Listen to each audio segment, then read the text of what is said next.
Welcome to the Raw Food Health Empowerment Podcast.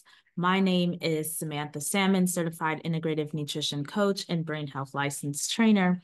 And today I want to talk about this belief that some people have. I don't have the willpower to change my eating habits. Okay. And to that, I say, then it's not that important to you to do. And then don't worry about it. Honestly, don't worry about it.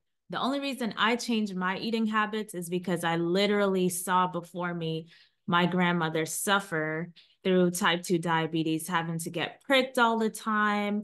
I remember, and she was constantly in the hospital. I remember one time, I'll never forget, like these stories, these images run through my head as if they were yesterday. I remember one time she went in the hospital and we came in to see her. She had been there, I don't know if it was overnight or for a few hours or whatever.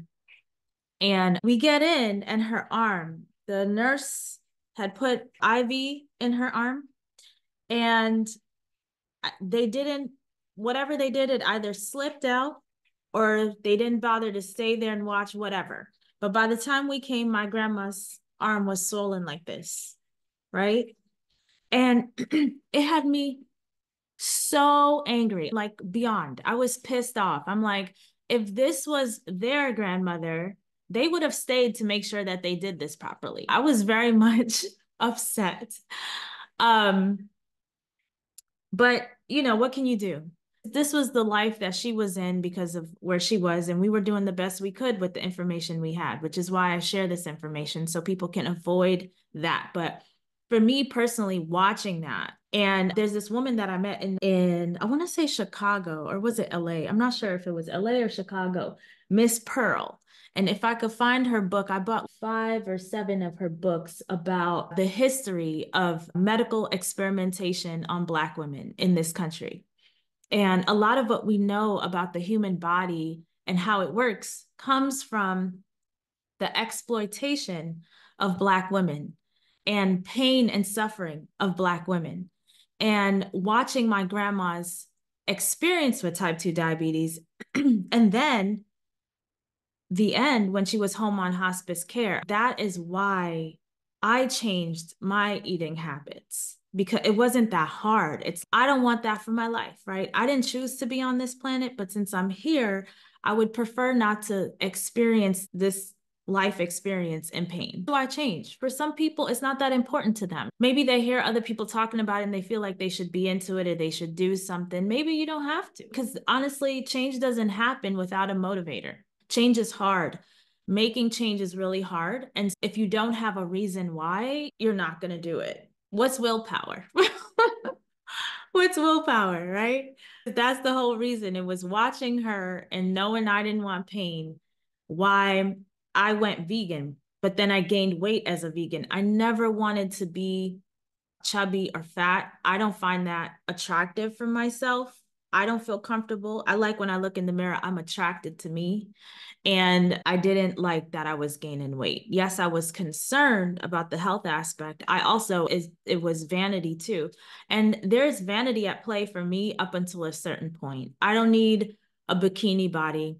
I'm very much attracted to some women out there who are doing the bodybuilding thing. And I think that's great. It like that look of power in the body as a woman, I find very inspirational, because it's less about the body, but more about what it takes mentally to get to that body. Like you made a decision, you were so convicted in that you took the steps, the diligent daily steps to make that happen. And in that aspect, it's really inspirational to me. Those women, like just looking at them, they look very driven, right? They have a goal, they get that goal, and you could literally see it on them. And that's inspirational to me. But willpower alone would never get me there, because in order for me to get somewhere, I have to actually want it.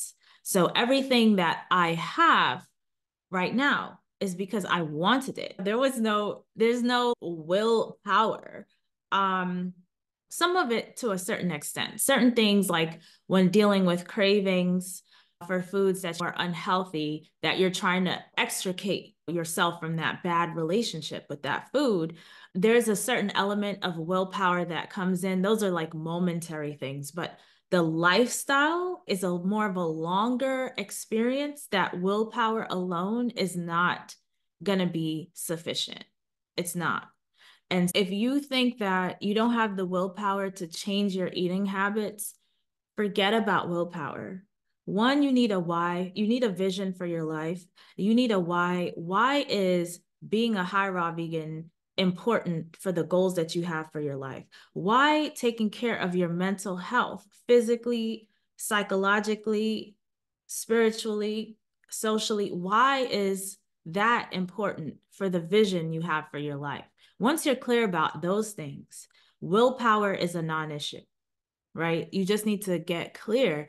And how you get clear, you actually need to calm down from life and take quiet time out, right? Have some reflective time, journal. What do you want? Just sit in quietness, meditate, connect within. What is it that you want in this life, out of life, right? And then what do you need to do in order to get what you want? I hope this has been helpful. And until next time, have a blessed day.